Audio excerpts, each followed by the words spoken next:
यह वीडियो केवल जागरूकता के उद्देश्य से बनाया गया है। इसमें दिखाए गए समाचार क्लिप्स केवल सूचना देने के लिए हैं, किसी व्यक्ति या संस्था को निशाना बनाने का उद्देश्य नहीं है। नमस्कार दोस्तों, आज हम एक ऐसे मुद्दे पर बात करने जा रहे हैं जो सिर्फ एक खबर नहीं बल्कि हमारे समाज की कड़वी सच्चाई है। महिलाओं के साथ बढ़ता उत्पीड़न। हर दिन कोई ना कोई घटना सुनने को मिलती है।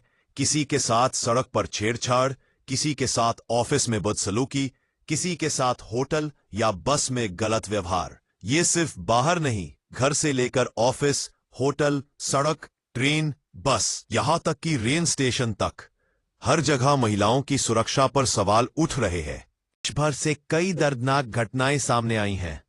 पुणे की स्वरगेट की केस देखिए। रेप का आरोपी दत्तात्रेय रामदास गाडे को गिरफ्तार कर लिया गया। अपने ही गांव के गन्ने के खेत में ये छिपा हुआ था।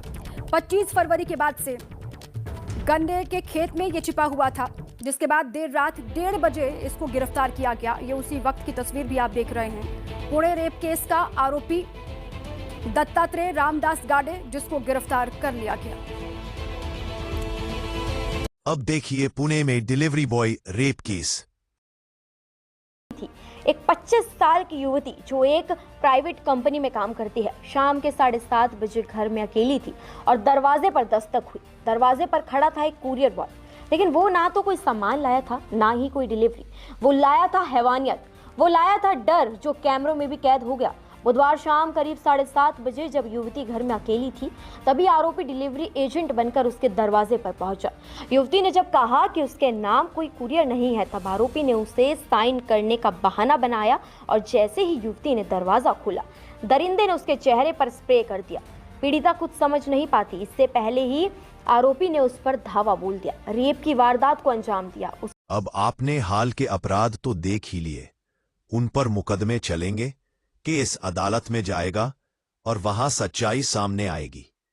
अगर आरोपी दोषी पाए गए तो न्यायालय उन्हें सजा देगा।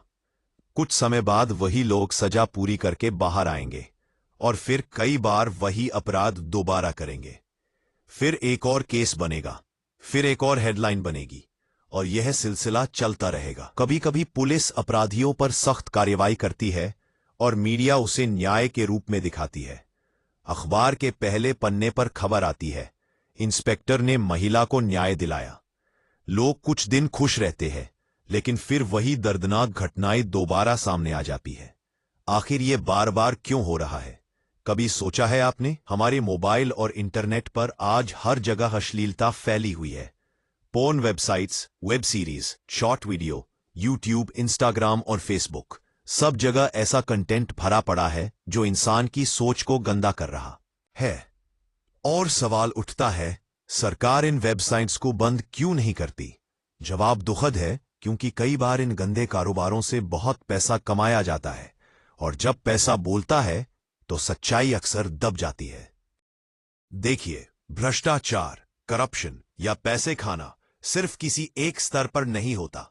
यह केंद्र सरकार और राज्य सरकार दोनों में कहीं ना कहीं पाया जाता है। हर जगह कुछ ईमानदार नेता है और कुछ ऐसे भी जो अपनी ताकत का गलत इस्तेमाल करते हैं। आज समाज में गलत आदतें और भटकाने वाली चीजें तेजी से फैल रही हैं। ऐसे में जरूरी है कि हम सिर्फ सरकार पर निर्भर न रहें, बल्कि खुद तय करें कि क्या सही है और क्या गलत। सरकार का काम जनता की सेवा करना है, लेकिन नागरिकों का कर्तव्य है कि वे जागरूक रहे, गलत चीजों का विरोध करें और सही दिशा में कदम बढ़ाएं।